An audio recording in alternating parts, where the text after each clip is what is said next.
Assalamualaikum warahmatullahi wabarakatuh. Kami dari kelompok 5 untuk mata kuliah pembelajaran Al-Quran Hadis MI akan menjelaskan mengenai analisis materi pembelajaran Al-Quran Hadis. Yuk teman-teman, simak videonya. Assalamualaikum warahmatullahi wabarakatuh. Saya Eva Nur Khofifah, NIM T 2018-4088.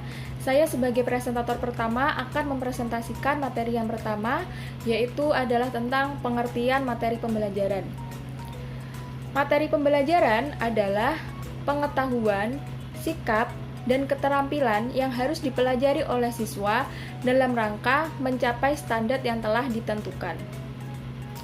Materi pembelajaran ini pada hakikatnya merupakan pengetahuan, nilai-nilai, dan keterampilan sebagai isi dari suatu materi yang diarahkan untuk mencapai tujuan dalam pembelajaran. Kemudian yang kedua adalah fungsi-fungsi dari materi pembelajaran. Fungsi dari materi pembelajaran ini dibagi menjadi dua, yaitu fungsi materi bagi pendidik. Fungsi yang pertama adalah menghemat waktu pendidikan dalam mengajar. Karena dengan adanya materi yang telah ditentukan oleh kurikulum, maka hal ini akan mempercepat proses pembelajaran. Kemudian yang kedua adalah akan menjadikan guru sebagai seorang fasilitator, bukan hanya sebagai seorang pengajar. Kemudian yang ketiga adalah meningkatkan proses pembelajaran yang efektif dan efisien dan interaktif. Kemudian yang keempat adalah sebagai pedoman bagi pendidik yang akan mengarahkan semua aktivitas dalam proses pembelajaran. Dan yang terakhir adalah sebagai alat evaluasi pencapaian atau penguasaan hasil pembelajaran. Kemudian fungsi yang kedua adalah fungsi bagi peserta didik tentunya. Fungsi yang pertama yaitu peserta didik dapat belajar tanpa harus ada pendidikan atau teman peserta didik yang lain. Kemudian yang kedua adalah peserta didik dapat belajar kapan saja, di mana saja yang dia kehendaki. Karena dengan adanya materi yang sudah ditentukan, maka hal tersebut akan memunculkan adanya suatu lembar kerja siswa atau yang biasa disebut dengan buku pegangan siswa. Nah, dengan ini peserta didik akan bisa mempelajari materi kapan saja dan di mana saja. Kemudian yang ketiga adalah peserta didik dapat belajar sesuai dengan kecepatan masing-masing.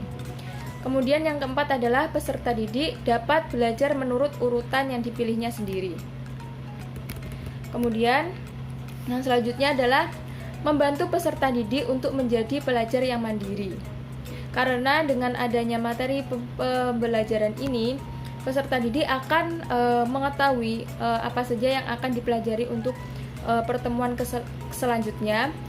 Dengan begini, peserta didik akan bisa belajar mandiri di rumah. Setelah itu akan dilanjutkan pembelajaran bersama-sama di sekolahan. Kemudian yang terakhir adalah materi pembelajaran ini adalah sebagai pedoman bagi peserta didik untuk mengarahkan semua aktivitasnya dalam proses pembelajaran dan substansi kompetensi yang seharusnya dipelajari dan dikuasainya. Terima kasih. Wassalamualaikum warahmatullahi wabarakatuh. Assalamualaikum warahmatullahi wabarakatuh. Saya Nikmatul Mukarromah, NIM T 2018-4105. Kali ini saya akan menjelaskan materi tentang jenis-jenis materi pembelajaran. Oke, jadi jenis-jenis materi pembelajaran itu dibedakan menjadi 5 jenis. Nah, yang pertama itu adalah fakta, kemudian yang kedua itu adalah konsep, kemudian yang ketiga ada prinsip, kemudian yang keempat itu ada prosedur, dan yang kelima itu adalah sikap atau nilai. Oke, yang pertama itu adalah fakta. Fakta merupakan segala sesuatu yang sifatnya itu nyata atau memiliki kebenaran. Nah, materi pembelajaran yang tergolong ke dalam fakta itu seperti peristiwa sejarah, kemudian lambang, simbol. Nah, itu semuanya tergolong ke dalam fakta. Contohnya seperti materi tentang peristiwa sejarah kemerdekaan Republik Indonesia, yakni proklamasi kemerdekaan yang terjadi pada tanggal 17 Agustus 1945. Nah, kemudian yang kedua itu adalah konsep. Nah, konsep merupakan segala hal yang berwujud pengertian-pengertian baru sebagai hasil dari pemikiran seseorang. Nah, hal-hal yang termasuk ke dalam konsep itu seperti pengertian, kemudian definisi-definisi, ada juga seperti ciri khusus. Nah, contoh materi pembelajaran yang tergolong ke dalam konsep ini seperti siswa yang diminta untuk membedakan tumbuhan yang memiliki akar tunjang dan tumbuhan yang memiliki akar serabut. Nah, keduanya kan memiliki ciri khusus. Itu semuanya termasuk ke dalam materi konsep. Nah, kemudian yang ketiga itu adalah prinsip. Prinsip merupakan segala hal yang sifatnya itu utama, pokok, dan memiliki kedudukan yang penting. Nah, materi pembelajaran yang tergolong ke dalam prinsip itu seperti rumus-rumus, kemudian dalil, ada postulat, paradigma. Nah, itu semua tergolong ke dalam prinsip. Contohnya seperti hukum 1 Newton, hukum 2 Newton, dan seterusnya.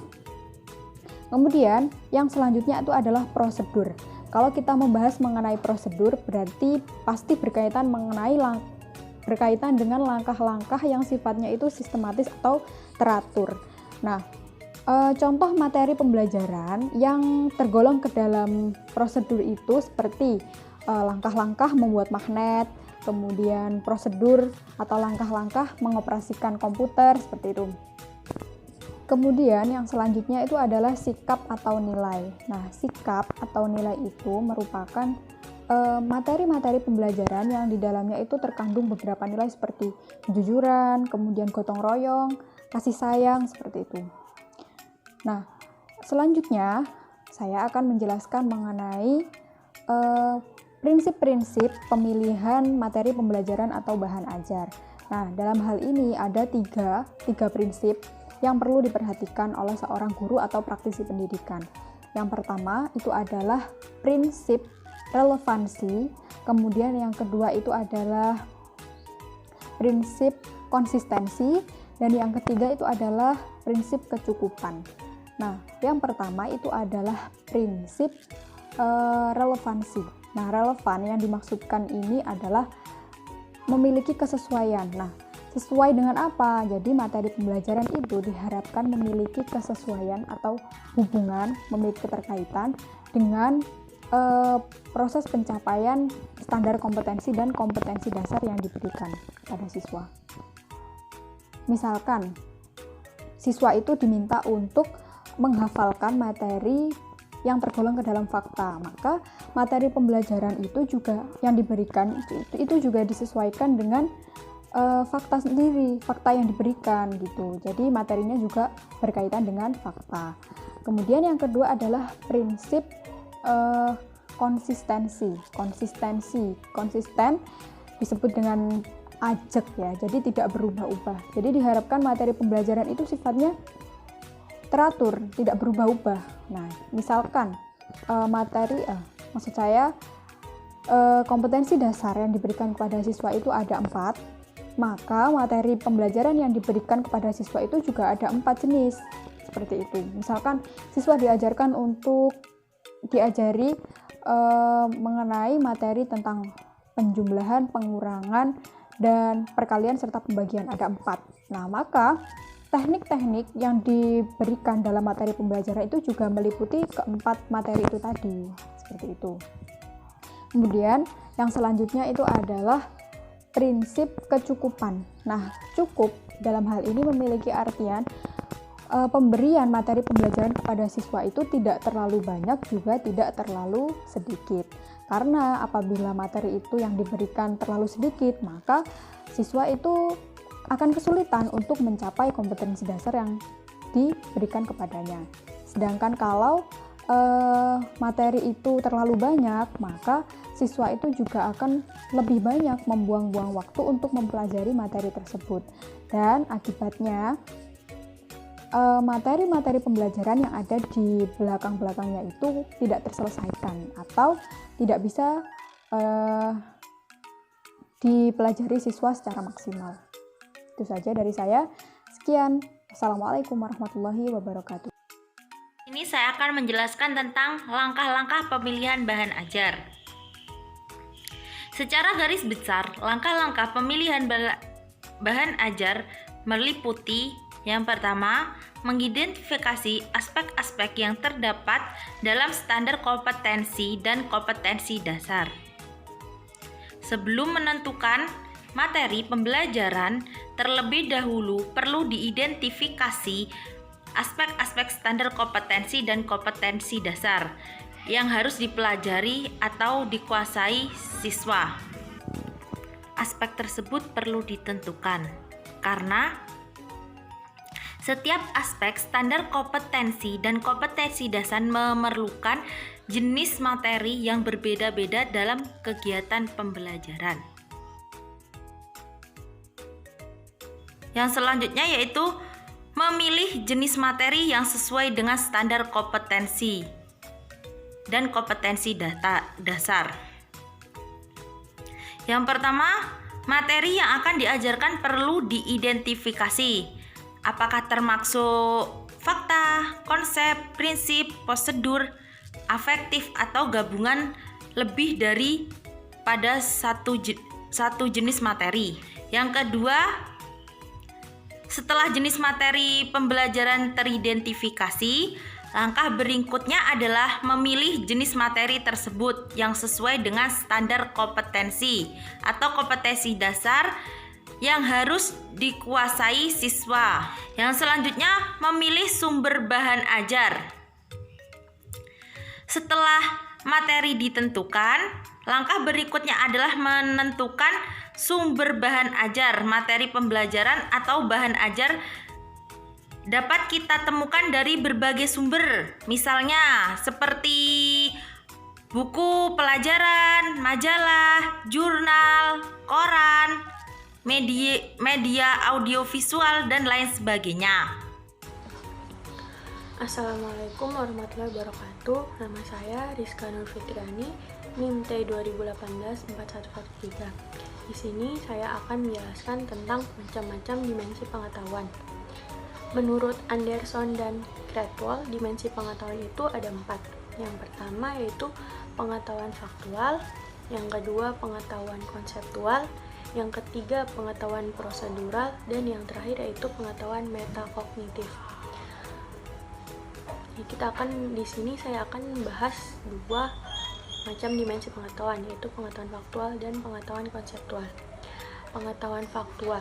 Pengetahuan faktual adalah pengetahuan yang harus diketahui oleh siswa berupa elemen-elemen dasar yang digunakan oleh para ahli dalam menyusun dimensi pengetahuan itu secara sistematis. Jadi, pengetahuan faktual itu adalah pengetahuan yang harus diketahui oleh siswa berupa elemen-elemen dasar ketika mereka harus mencapai atau menyelesaikan suatu masalah. Nah, pengetahuan faktual ini dibagi menjadi 2 jenis. Yang pertama, pengetahuan tentang terminologi. Pengetahuan ini mencakup pengetahuan tentang label atau simbol tertentu, baik itu yang sifatnya verbal ataupun non-verbal. Contohnya, seperti pengetahuan tentang alfabet, pengetahuan tentang istilah-istilah, misalnya nama-nama lain dari Al-Quran, dan pengetahuan tentang simbol-simbol yang ada di dalam peta. Selanjutnya yang kedua itu pengetahuan tentang detail-detail dan elemen-elemen spesifik, yaitu mencakup tentang peristiwa, lokasi, orang, tanggal, sumber informasi, dan lain sebagainya. Contohnya yaitu misalnya peristiwa kelahiran Nabi Muhammad SAW. Kemudian tanggalnya tanggal 12 Rabiul Awal, tempatnya di Mekah kelahiran Nabi. Orang-orangnya itu nama-nama keluarga Nabi dan sumber informasi dan yang lain-lainnya. Dan yang kedua yaitu pengetahuan konseptual. Pengetahuan konseptual adalah pengetahuan tentang kategori, klasifikasi, 2 hubungan atau lebih kategori dan klasifikasi yang lebih kompleks dan tertata. Nah, pengetahuan konseptual ini terbagi menjadi 3 subjenis. Yang pertama yaitu pengetahuan tentang klasifikasi dan kategori,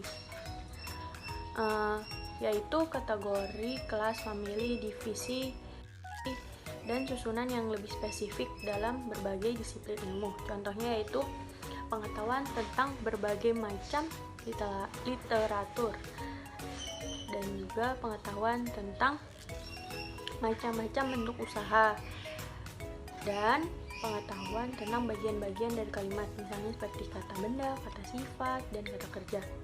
Selanjutnya yang kedua yaitu pengetahuan tentang prinsip dan generalisasi.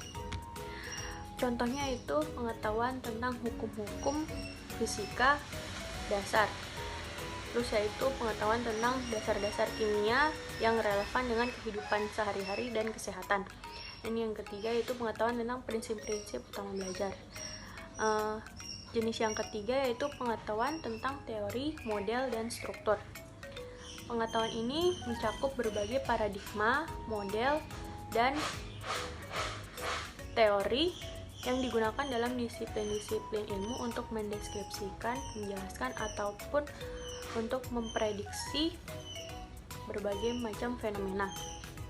Contohnya yaitu pengetahuan tentang perihal interrelasi antara prinsip-prinsip kimia sebagai dasar bagi teori-teori kimia. Pengetahuan perihal interrelasi antara prinsip-prinsip kimia sebagai dasar bagi teori-teori kimia. Pengetahuan perihal rumusan lengkap teori dan pengetahuan tentang teori gerakan lempeng bumi. Mungkin itu cukup penjelasan dari saya. Selanjutnya akan dijelaskan oleh presentator yang berikutnya. Sekian dari saya, terima kasih. Assalamualaikum warahmatullahi wabarakatuh. Perkenalkan, nama saya Syauki Sabila Rosad, NIM T20184123. Baik, di sini saya akan mempresentasikan tentang materi pengetahuan prosedural dan materi pengetahuan metakognitif. Pengertian prosedural. Apa sih pengetahuan prosedural? Menurut beberapa ahli berpendapat bahwasannya pengetahuan prosedural merupakan pengetahuan mengenai bagaimana melakukan sesuatu. Kemudian menurut Anderson dan Cradwell berpendapat bahwa pengetahuan prosedural meliputi pengetahuan dari umum ke khusus. Sedangkan menurut Stylianides pengetahuan prosedural merupakan pengetahuan mengenai tindakan peserta didik dan peluang meramalkan, memperkirakan atau hipotesis dan merancang cara untuk penyelidikan. Dari pernyataan di atas dapat diartikan bahwa pengetahuan prosedural merupakan pengetahuan tentang bagaimana urutan langkah-langkah dalam melakukan sesuatu ataupun menyelesaikan masalah secara sistematis. Adapun jenis-jenis dari pengetahuan prosedural meliputi tiga sub, antara lain pengetahuan tentang keterampilan dalam bidang tertentu. Misalkan atau contoh, pengetahuan keterampilan yang digunakan dalam mengartikan kata yang didasarkan pada analisa struktur. Kemudian pengetahuan teknik dan metode spesifik. Contohnya adalah pengetahuan macam-macam metode literatur. Kemudian contoh yang lain adalah pengetahuan metode penelitian yang relevan untuk ilmu sosial. Subbab yang selanjutnya adalah submateri. Pengetahuan kriteria untuk menentukan kapan penggunaan prosedur yang tepat. Maksudnya di sini adalah sebelum terlibat dalam penyelidikan, peserta didik diharapkan dapat mengetahui metode-metode dan teknik yang telah digunakan dalam penyelidikan yang sama. Contohnya adalah langkah membuat kincir angin sederhana. Di sini kenapa kok banyak langkah-langkahnya? Ya emang dari pengetahuan prosedural sendiri, artinya sendiri seperti apa kan itu yang berisikan tentang langkah-langkah. Jadi pengetahuan prosedural ini berisikan tentang langkah-langkah atau bagaimana cara melakukan sesuatu. Itu yang dimaksud dengan pengetahuan prosedural. Kemudian pengetahuan metakognitif. Pengertian dari metakognitif itu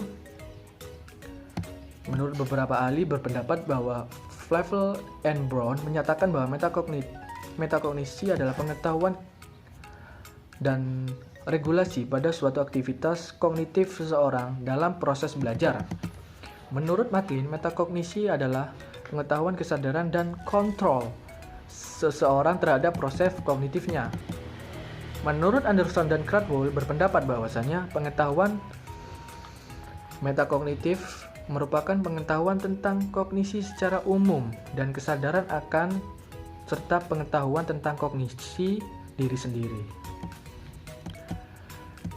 Berdasarkan teori di atas, dapat diartikan bahwasanya metakognitif merupakan kesadaran berpikir tentang apa yang diketahui dan tentang apa yang belum diketahui.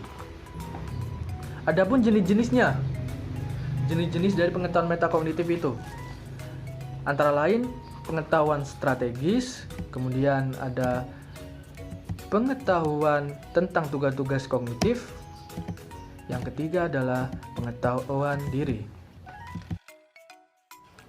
Assalamualaikum warahmatullahi wabarakatuh. Perkenalkan, nama saya Indristia Yuli, NIM T 2018-4108. Di sini saya akan melanjutkan materi tentang pengorganisasian Al-Quran Hadis. Nah, pengorganisasian sendiri merupakan proses membagi kerja ke dalam tugas-tugas kecil, membebankan tugas-tugas itu kepada orang sesuai isi dengan kemampuannya, dan mengalokasikan sumber daya serta mengkoordinasikannya dalam rangka efektivitas pencapaian tujuan organisasi. Keberadaan organisasi sendiri ini sangat penting untuk manusia karena merupakan alat untuk mencapai tujuan hidup. Oleh karena itu sejak lahir manusia sudah bersentuhan dengan yang namanya organisasi, dari pertama organisasi genetis atau lingkungan keluarga, organisasi masyarakat, rukun tetangga, dan lain-lain. Lalu pengorganisasian Al-Quran Hadis ini menjadi tujuan untuk membagi materi sesuai dengan kurikulum yang ada. Nah, untuk mendesain materi sendiri, langkah pertama ialah mengumpulkan sebanyak-banyaknya informasi yang berkaitan langsung dan atau tidak langsung dengan mata pelajaran yang hendak diajarkan. Informasi mungkin dapat didapatkan dari beberapa sumber seperti referensi baik yang utama atau sekunder, jurnal-jurnal ilmiah, hasil penelitian terbaru, buku ajar yang sudah dipakai sebelumnya, RPP yang ada sebelumnya, silabus, kurikulum, konsultasi dengan guru senior, dan lain-lain. Adapun aspek-aspek untuk mendesain materi adalah sebagai berikut. Yang pertama yaitu fakta, kedua konsep, ketiga prosedur, yang keempat prinsip, dan yang kelima nilai. Materi atau bahan ajar yang telah dirancang oleh guru harus sudah terseleksi dan terorganisir, disesuaikan dengan tingkat kemampuan belajar siswa yang akan belajar. Dengan demikian, guru memberikan materi secara struktur mulai dari tingkat yang paling mudah hingga yang paling sulit. Nah, dalam merancang materi pembelajaran terdapat beberapa kriteria khusus yang dipahami oleh guru. Yang pertama, strategi belajar mengajar sesuai dengan kriteria tujuan instruksional. Materi pembelajaran supaya terbaru yaitu relevan dengan kebutuhan siswa, sesuaian dengan kondisi masyarakat. Materi pelajaran mengandung segi-segi etik dan materi tersusun dalam ruang lingkup dan urutan dan sistematik yang logis. Materi pelajaran bersumber dari buku yang baku, pribadi guru yang ahli, dan masyarakat. Baik, demikian presentasi dari saya. Bila ada salah kata mohon maaf. Wassalamualaikum warahmatullahi wabarakatuh.